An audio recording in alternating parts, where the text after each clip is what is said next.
Hi guys, welcome to our channel Telugu audio stories with Maithri. నా channel ని ఎవరైనా first time చూస్తున్నట్టయితే తప్పకుండా లైక్ చేయండి, షేర్ చేయండి అండ్ సబ్స్క్రైబ్ చేసుకోండి. నా ఇచ్చతకి పార్ట్ 67. ఇక లేట్ చేయకుండా స్టోరీలోకి వెళ్ళిపోదాం. What non sense! హగ్ అమ్మాయిని అడగక అబ్బాయిని అడుగుతారా?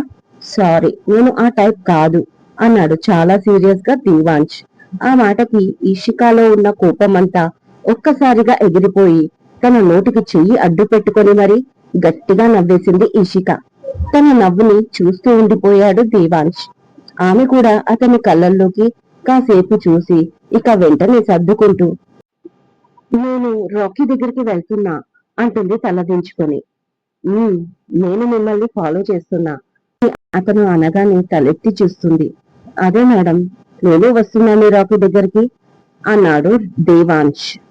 ఇక ఇద్దరు కిందికి వచ్చేసరికి సుశాంత్, బుజ్జి, వైభవ్, కరిష్మా, కశ్మీరా, అంజలి, పద్మజ, షర్మిల, ఇంకా హార్స్ని తీసుకొచ్చిన వాళ్ళు, పని వాళ్ళు ఇలా అందరూ చుట్టూ నిలబడ్డారు. యోగి, శ్రీధర్, హరిలు పైన ఉన్నారు. వసుంధరాదేవి, సుజిత తమ తమ రూమ్ లో ఉన్నారు. ఇక రాకీ హార్స్ ని కొత్తగా చూసిన వాళ్ళందరూ కళ్ళు తేలేసి చూస్తారు దాని వంక. రాకీ మాత్రం వీళ్ళతో సంబంధం లేకుండా దాన్ని తడుముతున్నాడు, కిస్ చేస్తున్నాడు, దగ్గరికి తీసుకుంటున్నాడు. I miss you so much horse అంటున్నాడు. ఉమా ఆంటీ కూడా ఉంది, నవ్వుతూ రాకీని చూస్తూ ఉంటుంది ఒక పక్కన. ఇషిక కూడా హార్సిని చూడగానే హ్యాపీ అయిపోయింది. అది ఇషికాని గుర్తుపట్టి దగ్గరికి వచ్చింది. దాని తలపై చేయి పెట్టి హవర్ యూ అని అడిగింది. దాంతో అది కాసేపు హ్యాపీగా అరిచింది, చుట్టూ తిరిగింది. చూడక్క, మనం మన హార్సిని ఎంత మిస్ అవుతున్నామో అది కూడా మనల్ని అంతే మిస్ అయింది. చూసావు కదా, ఇక పైన మన హార్స్ మనతోనే ఉంటుంది కదా అని ఆనందంగా అడిగాడు రాకీ. అమ్మమ్మ గారు పర్మిషన్ ఇచ్చారు కదా, మనతోనే ఉంటుందిలే అని. నువ్వు మరీ దానితో ఆడుకోకూడదు. ఫస్ట్ చదువు, మిగతావన్నీ నెక్స్ట్ అంటుంది ఇషిక. అప్పుడే వసుంధరాదేవి రూమ్ నుంచి బయటికి వచ్చి, రాకీ హార్స్ వచ్చిందంట కదా, ఎక్కడ అని అడుగుతుంది. బుజ్జి, వైభవ్, సుశాంత్, కరిష్మా, కశ్మీరా చూపిస్తారు. వాళ్ళు చూపిన వైపు చూసి రాకీని చూపిస్తున్నారేంటి దేవా, రాకీ హార్స్ ఏది అని మళ్ళీ అడిగింది ఆమె. అదే నానమ్మ, నేను చూస్తున్నాను. రాకీ, నీ హార్స్ ఎక్కడా, మాకు చూపించు అని దేవాంశ్ అడగగానే అందరూ వసుంధరాదేవి, దేవా వైపు చూస్తారు దీనంగా. నీకేమైంది అలా చూస్తున్నారు? ఈషిక, ఏమైంది వీళ్ళకి ఇలా డల్గా ఉన్నారు అని. రాకీ, నీ హార్స్ ఎక్కడా నాన్న, నేను దాన్ని చూడాలి అని మరొకసారి అడుగుతుంది వసుంధరాదేవి. అమ్మమ్మ గారు, ఇదే నా హార్స్ అంటూ చూపించాడు. అంతే. కాస్త వింతగా చూసింది వసుంధరాదేవి. ఇంకా దేవాంశ్ కూడా చూసి ఇద్దరు ఒకేసారి వాట్, ఇదా అని షాక్ అయ్యారు. ఎస్, ఇది నా హార్స్. నీకు నచ్చిందా? నేను చెప్పాను కదా, ఫుల్లీ వైట్ గా ఉంటుంది, నేనంటే దానికి చాలా ఇష్టమని. అలాగే నాకు కూడా నా హార్స్ అంటే చాలా ఇష్టం. అండ్ మీకు నచ్చిందా నా హార్స్ అని హుషారుగా అడిగాడు రాకీ. ఏంటి, ఇది హార్సా? ఏంటి నువ్వు మాట్లాడేది? ఇది కుక్క కదా అంటారు దేవాంశ్, వసుంధరాదేవి ఇద్దరు ఒకేసారి వింతగా దాని వైపు చూస్తూ. అది ముందరి కాళ్ళపై పడుకొని నాలుక బయట పెట్టి వాళ్ళ వైపు చూస్తూ ఉంటుంది. వైట్ కలర్ లో ఒళ్ళంతా బొచ్చుతో భలే క్యూట్ గా కనిపించింది కుక్క పిల్ల. ఎస్ బావా, ఇది కుక్కే, బట్ దీని పేరు హార్స్ అని రాకీ చెప్పగానే అందరూ గట్టిగా నవ్వేశారు. యోగి, శ్రీధర్ కూడా అప్పుడే వచ్చారు. రాకీ మాటలు విని వాళ్ళు కూడా నవ్వుతారు. అల్లరి పిల్లోడు కుక్కని హార్స్ అని అంటున్నాడు అంటుంది వసుంధరాదేవి నవ్వుతూ. మరి నీ హార్స్ అంటే ఎంత పెద్దగా ఉంటుందో అని నేను హ్యాపీగా రైడ్ చేయొచ్చు అనుకున్నాను, కానీ ఇది డాగ్ అంటుంది కశ్మీరా. అదే కదా, మాకంటే రాకీనే చాలా గ్రేట్. అట్లీస్ట్ తనకెంతో ఇష్టమైన హార్స్ ని పెంచుకుంటున్నాడు. మేము ఇష్టమని చెప్పడమే తప్ప ఇప్పటి వరకు ఒక హార్స్ ని కూడా తెచ్చుకోలేదే అనుకున్నా, కానీ ఇలాంటి హార్స్ కూడా ఉంటాయని మాకు తెలీదు. మొత్తానికి సర్ప్రైజ్ చేసేశాడు అని సుశాంత్ అన్నాడు. వాళ్ళు ఉండే అపార్ట్మెంట్ లో అలో చేసి ఫ్లాట్ లో ఉండనిచ్చారు అనగానే నాకెందుకో డౌట్ కొట్టేసింది. బట్ ఇలాంటి షాక్ ఇస్తాడనుకోలేదు.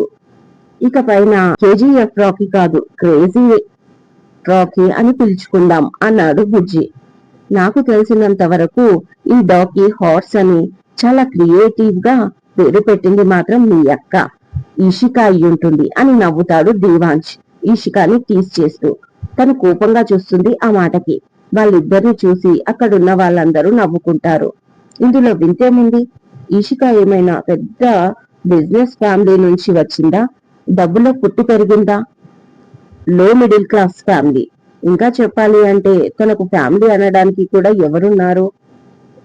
అంటే తనొక అనాథ. ఏదో వరుసలు పెట్టుకొని ఒకరిని చెల్లెలిగా మరొకరిని తమ్ముడిగా చేసుకుంది తప్ప తనకి ఎవరూ లేరు. ఓన్ హౌస్ కూడా కాదు, రెంట్ ఫ్లాట్ లో ఉంటుంది. ఉన్నంతలో తృప్తిగా బ్రతకాలి కదా.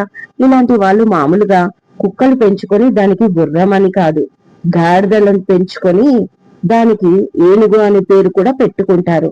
నేలపై ఉండే నింగికి నిచ్చెన వేస్తారు అంటుంది కటువుగా షర్మిల. అప్పటి వరకు నవ్వుతూ ఉన్న సిచ్యువేషన్ కాస్త ఆమె మాటలకు సైలెంట్ గా మారిపోతుంది. అందరూ ఆమె మాటకి ఇషిక ఎలా రియాక్ట్ అవుతుందో అని ఆమె వైపు చూస్తారు. అప్పటికే ఇషిక కళ్ళల్లోకి వాటర్ వచ్చేశాయి. షర్మిల పక్కనే ఉన్న పద్మజ హేళనగా నవ్వుతూ తన వైపు చూస్తుంది. ఈషికాని అలా చూడగానే కోపం వచ్చిన దేవాంశ్ ఏదో అనడానికి నోరు తెరవగానే, షమి, నోరు అదుపులో పెట్టుకో, నోటికి ఏది వస్తే అది మాట్లాడకు, ఎదుటి వాళ్ళు హర్ట్ అవుతారు అన్న కామన్ సెన్స్ కూడా లేదా నీకు అని అడుగుతుంది వసుంధరాదేవి సీరియస్ గా. అబ్బా ఏంటి మమ్మీ నీకు అంత కోపం వస్తుంది? నేను ఇష్కా గురించి అనలేదు. జస్ట్ మిడిల్ క్లాస్ మెంటాలిటీ ఇలా ఉంటుంది అని చెప్పాను. అది కూడా తప్పేనా అని షర్మిల అనగానే, ఇప్పుడు మిడిల్ క్లాస్ మెంటాలిటీ మీద నిన్ను ఎవరు రీసెర్చ్ చేయమన్నారు? ఆ మాటకొస్తే గొప్ప గొప్ప ఇళ్లలో పుట్టిన వాళ్ళకి గొప్ప బుద్ధులు ఉంటాయని అనుకుంటున్నావా షర్మిల? అసలు ఉండవు, ఎక్స్పీరియన్స్ తో చెప్తున్నా అని యోగి అంటాడు. అది తననే అంటున్నాడు అని అర్థమైన షర్మిల కోపంగా, ఓకే ఓకే, నేను ఏది మాట్లాడినా తప్పు అంతే కదా అంటుంది బాధపడినట్టుగా నటిస్తూ. వెంటనే పద్మజ షర్మిలని దగ్గరికి తీసుకొని, ఇక వదిలేయండి, ఏదో అనేసింది, ఇదంతా ఈ హార్స్ అనే కుక్క పిల్ల వల్ల వచ్చింది. నిజానికి ఇలాంటి వింత పేర్లు మేము ఎప్పుడు చూసి ఎరుగం కదా అత్తయ్య గారు అని ఇషిక వైపు చూస్తూ అంటుంది పద్మజ షర్మిల సైడ్ తీసుకుంటూ. దాంతో యోగి, శ్రీధర్లు ఇంకా హరీలు కూడా వింతగా చూస్తారు వాళ్ళిద్దరిని. ఏంటి వీళ్ళిద్దరు ఇలా మారిపోయారు అనుకుంటూ. అసలు ఈ రెండు ఫ్యామిలీలు ఇన్ని రోజులు విడిపోవడానికి కారణం వాళ్ళిద్దరే. ఒకప్పుడు వాళ్ళిద్దరూ పడిన గొడవ వల్లే ఇన్ని సంవత్సరాల ఎడబాటు వచ్చింది అని అక్కడ ఉన్న వాళ్ళలో కొంతమందికి క్లియర్ గా తెలుసు. మళ్ళీ ఇన్నేళ్లకు కలిశాక కూడా మళ్ళీ ఇంకెన్ని గొడవలు పడతారో అని ఒక పక్క భయపడుతూనే ఉన్నారు. అలాంటిది వాళ్ళిద్దరిని అలా చూడగానే ఆశ్చర్యపోవడం వాళ్ళ వంతు అయ్యింది. అవును అంతే, కుక్కని హార్స్ అని పిలుచుకునేసరికి వింతగా అనిపించింది. అంతేకాని నేనేం కావాలని నేను ఏదో ఒక్కటి అనాలని అనలేదు ఈషిక అంటుంది షర్మిల. ఇట్స్ ఓకే పిన్ని, నేనేమి అనుకోవడం లేదు. ఇక ఈ టాపిక్ వదిలేయండి. రాకీ కాసేపు ఆడుకొని నెక్స్ట్ నువ్వు చదువుకో. ఆంటీ మీరు చూసుకోండి తమ్ముణ్ణి అని ఉమకి చెప్పి ఈషిక పైకి వెళ్ళిపోతుంది. తను బాధపడుతుందని అక్కడ చాలా మందికి తెలుస్తుంది. కొంతమంది సంతోషపడుతున్నారు. కానీ దేవాంశికి, సుజితకు, ఉమకి మాత్రం చాలా బాధ అనిపించింది ఈషికాని అలా చూస్తే. చాలా బాగా రియాక్ట్ అయ్యావు షమ్మి. ఈషిక ఇప్పుడు గ్యారెంటీగా పైకి వెళ్లి ఏడుస్తూ ఉంటుంది. నేనైతే చాలా హ్యాపీ అంటుంది పద్మజ మెల్లిగా షర్మిల హెయిర్ ని సరి చేస్తున్నట్లుగా ఆమె చెవి దగ్గర గుసగుసగా. అవునా వదిన, ఏడుస్తుందా? అంతే అంటావా? అయితే నేను కూడా హ్యాపీనే. నువ్వు నన్ను సైడ్ తీసుకోవడం వల్లే మమ్మీ కూడా ఏమీ అనలేకపోయింది నన్ను. Thank you so much. Ishika ఏడుస్తుంది అంటే నాకు ఎంత సంతోషమో, కానీ నాకు దాని ఏడుపు చూడాలని ఉంది. బట్ వీలవ్వదు కదా అంటుంది షర్మిల. అవును, కానీ త్వరలో దాని ఏడుపు మనం లైవ్ లో చూసే టైం దగ్గరలోనే ఉంది కదా. ఇంకెందుకు అంత ఆతృత మరదలు గారు అని నవ్వుతూ, పద కాసేపు వెళ్లి ముచ్చట్లు పెట్టుకుందాం అంటూ షర్మిల చుట్టూ చెయ్యి వేసి లోపలికి తీసుకెళ్లిపోయింది పద్మజ. శ్రీధర్, యోగి, హరీలు కూడా అక్కడి నుంచి వెళ్లిపోయారు. ఇక రాకీ, కాజు కుక్క పిల్లతో ఆడుకుంటూ ఉంటారు. సుశాంత్, బుజ్జీలు కూడా అక్కడే ఉన్నారు. దేవా, ఈషిక బాధపడుతున్నట్లుంది. నువ్వు వెళ్లి తన సంగతి చూసుకో అంటుంది సుజిత. అవును నాన్న, పాపం ఈషిక అని వసుంధరాదేవి అనగానే ఉమా వాళ్ళ దగ్గరికి వచ్చి, ఇలా అంటున్నానని ఏమీ అనుకోకండి. ఈషిక చాలా చిన్న వయసు నుంచి రాకీని ఒక తల్లిలా పెంచింది. ఎంత రాకీ అంజలి తమ్ముడు అయినా రాకీని ఈషిక ప్రాణంలా పెంచుకుంది అనగానే, అంటే ఈషిక అంజలి సొంత అక్క చెల్లెళ్ళు కారా? రాకీ అంజలి తమ్ముడు అంటే ఏంటి అర్థం అని అడిగారు వాళ్ళు. అప్పుడు బుజ్జి దేవాంశు వైపు చూడడంతో, అవును, వాళ్ళు సొంత అక్క చెల్లెళ్ళు కారు, వాళ్ళిద్దరు కజిన్ సిస్టర్స్. రాకీ అంజలి తమ్ముడు అని ఈషిక వాళ్ళ అత్త కూతురు అవుతుంది అని చెప్పాడు. ఇక బుజ్జి, అంజలి చాలా సెల్ఫిష్, తమ్ముని పట్టించుకోదు, కాబట్టి ఈషిక రాకీని వదులుకోలేక వాడి పూర్తి బాధ్యత తీసుకుంది అని చెప్పాడు. దానికి ఉమా, అవునండి, ఇది నిజం. ఈషిక సొంత తమ్ముడు కాదు రాకీ, బట్ ఈ విషయం వాడికి కూడా సరిగ్గా తెలియదు. అంజలిని కూడా సొంత అక్కే అనుకుంటాడు, బట్ అంజలి వాడిని దగ్గరికి తీసుకోదు, కాబట్టి ఆమెతో మాట్లాడాడు. అసలు విషయం ఏంటంటే 4 ఏళ్ల క్రితం ఒక రోజు నైట్ రాకీ బాబుకి చాలా ఫీవర్ వచ్చింది. ఇషిక హాస్పిటల్ కి తీసుకెళ్లి తిరిగి వస్తుంటే దారిలో గుర్రపు బండి కనిపించింది. ఇక వెంటనే వాడు హార్స్ కావాలని ఒకటే ఏడుపు. ఏం చేయాలో తెలియలేదు. వాడు ఎంతకీ వినలేదు. పైగా వాడు ఎక్కువ ఏడవకూడదు, వాడి హెల్త్ కి మంచిది కాదు కదా. రాత్రంతా ఏదో ఒకటి చెప్తూ ఒళ్ళోని పడుకోబెట్టుకొని జాగారం చేసింది ఇషిక. తెల్లవారి గట్ల ఎప్పుడో నిద్రపోయాడు. మళ్ళీ నెక్స్ట్ డే అదే ఏడుపు. కానీ మేముండేది ఫ్లాట్ లో, అది ఎలా సాధ్యమవుతుంది? పైగా హార్స్ అంటే అది మామూలు విషయమా? కాదు కదా. అది కొనేంతనే కాదు, చూసుకునేంత స్తోమత కూడా కావాలి కదా.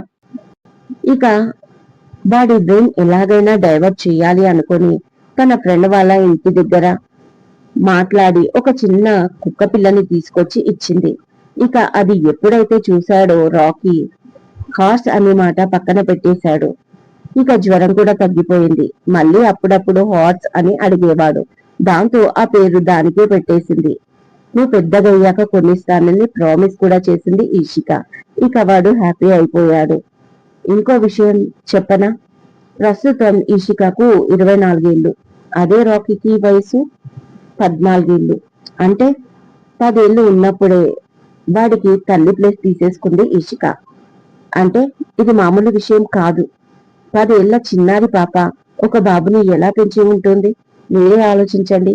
ఓపిక, సహనం, నేర్పు ఉన్న వాళ్ళకే ఇలాంటివన్నీ ఓర్చుకునే శక్తి ఉంటుంది.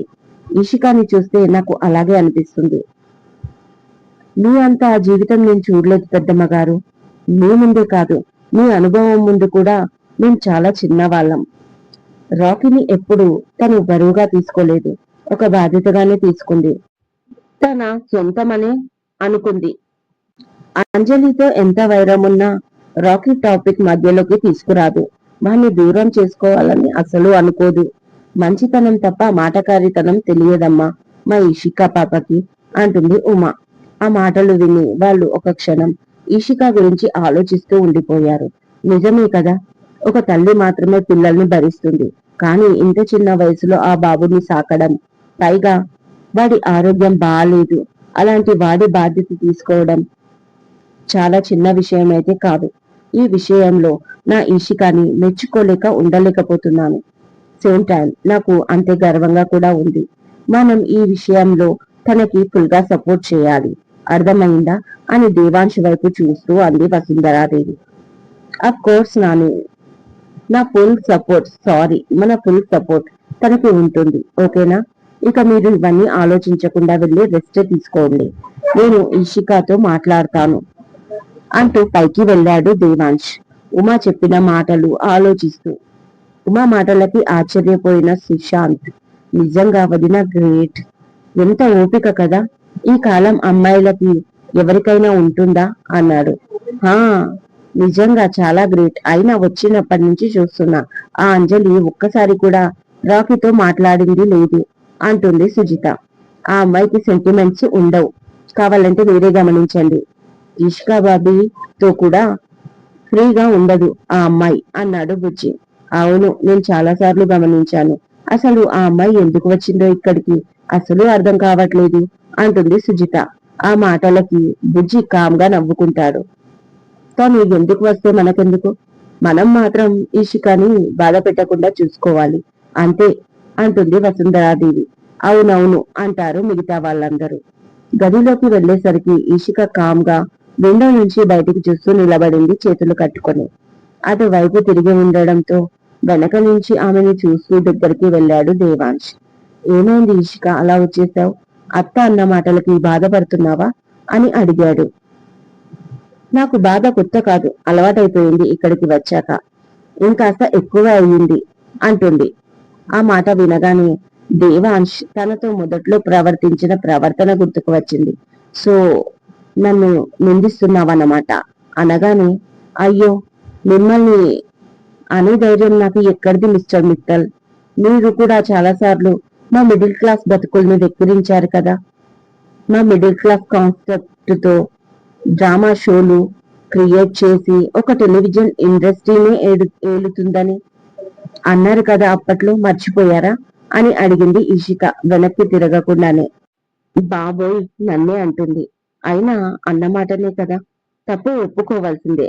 ఇషికాని నన్న మాటలు ఒకటే తిరిగి అంటుంది. కానీ నేను చాలా మాట్లాడాను తన క్యారెక్టర్ గురించి కూడా.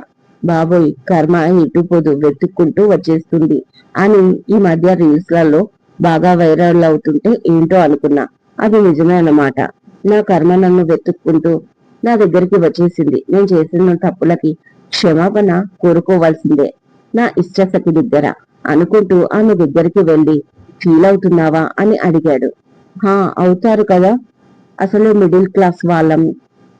మా దగ్గర కష్టాలు కూడా ఎక్కువే ఉంటాయి. లోకంలో ఎవరికీ లేని కష్టాలన్నీ మావే. ఒక హ్యాండ్ బ్యాగ్ వేసుకుని బయలుదేరతాం అంటుంది ఇషిక. డౌట్ లేదు, పాయింట్ టు పాయింట్ గుర్తుంది తనకి. మరి అప్పుడే తనకి చెంపదెబ్బ కూడా కొట్టాను. లైఫ్ లో ఎవరైనా మనల్ని చెంపదెబ్బ కొడితే మర్చిపోవచ్చు, కానీ ఒక మాట అంటే మాత్రం మనసులో ఉండిపోతుంది. ఇక నా ఇషిక ఎలా మర్చిపోతుంది? అసలు మర్చిపోలేదు. అసలు నా ఇషిక చాలా సున్నితమైనది. సెల్ఫ్ రెస్పెక్ట్ కూడా కావలసినంత ఉంది. ఇలాంటి వాళ్ళు చాలా అరుదు. జాగ్రత్తగా కాపాడుకోవాలి అని మనసులో అనుకుంటూ, సో సారీ ఇషిక అన్నాడు దేవాంశ్. నాకేం అక్కర్లేదు మీ సారీ. ఈ మాటలు నేనిక పడలేను. ఇప్పటి వరకు మీరు, ఇప్పుడు మీ ఫ్యామిలీ అందరితో మాటలు పడుతున్నాను. ఇక చాలు మిస్టర్ మిత్తల్, నన్ను వదిలేయండి. నేను వెళ్ళిపోతాను. నేను మా తమ్ముడు ఎక్కడికో దూరంగా వెళ్ళి మా బతుకులు మేము బతుకుతాం. నిజం చెప్తున్నాను. మళ్ళీ నా ఉనికి కూడా మీకు దొరకనివ్వను. నా నుంచి మీకు మీడియాలో మీ గురించి ఎలాంటి ప్రాబ్లం కూడా రాదు అని వెనక్కి తిరిగి అతని కళ్ళల్లోకి చూస్తూ వేడుకుంది ఇషిక. అప్పుడు ఆమె కళ్ళను చూస్తే ఆ కళ్ళల్లోంచి కన్నీళ్లు కారిపోతున్నాయి. వాటిని పట్టించుకోకుండా ఇంకా తనని ఆమె రిక్వెస్ట్ చేస్తుంటే వింతగా తనని చూస్తూ ఉండిపోయాడు దేవాంశ్. ప్లీజ్ మిస్టర్ మిత్తల్, అర్థం చేసుకోండి. నాకు ఇక్కడ ఉండాలని లేదు. నేను వెళ్ళిపోతాను. నేను మీ ఇంట్లో వాళ్ళకి సెట్ అవ్వను. నేను పెరిగిన వాతావరణం వేరే. ఇక మీ గురించి అయితే నేను చెప్పనవసరం లేదంట. మీరు ఎలా పెరిగారు, మీ లగ్జరీ లైఫ్ గురించి కూడా నేను ఊహించలేను. ఆ స్టేజ్ లో ఉన్నారు మీరు. మీరంటే గోల్డెన్ స్పూన్ తో పుట్టారు. బట్ నేను అలా కాదు. మీకు నాకు అస్సలు సెట్ అవ్వదు అంటూ తన పాటికి తను మాట్లాడుతూ ఉంది. ఇంత అమాయకత్వం ఏంటి నా ఈషికాలో అని లైట్ గా స్మైల్ చేస్తూ తన హెయిర్స్ ని అతని చేత్తో వెనక్కి తోస్తూ అలాగే చూస్తూ ఉన్నాడు. కాటుక దిద్దిన ఆమె కళ్ళలోంచి వాటర్ కారుతూ ఉంటే వాటిని అతని చేత్తో తుడుస్తున్నాడు. కన్నీళ్లు ఆమె చెంపలపై జారి లైట్ వెలుతురికి ఇంకాస్త ఆమె తెల్లటి చేతులు మెరుస్తున్నాయి. ఇక ఆమె ఎర్రటి పెదాలు అతనికి ఏవో ఏవో చెప్తూ ఉన్నాయి. బట్ అతని చెవికి చేరడం లేదు ఆ మాటలు. ఆమె ఏడుపు ముఖంతో ఉంటే అతని ఫేస్ లో మాత్రం చిన్న స్మైల్ తో ఆమెను చూస్తూ టక్కున దగ్గరికి తీసుకొని పెదాలు అందుకున్నాడు. ఇక ఆటోమేటిక్ గా ఆమె కళ్ళు కూడా మూతలు పడిపోయాయి. ఎంతసేపు వాళ్ళు అలా ఉన్నారో వాళ్ళకే తెలియదు. ఇదండి ఇవాళటి ఎపిసోడ్. ఈ ఎపిసోడ్ మీకు నచ్చినట్టు అయితే నాకు కామెంట్ లో చెప్పండి. అలాగే లైక్ చేయండి, షేర్ చేయండి, హైప్ ఇవ్వండి, సబ్స్క్రైబ్ చేసుకోండి నా ఛానల్ ని. మరొక మంచి ఎపిసోడ్ తో మీ ముందు ఉంటాను. మైత్రి.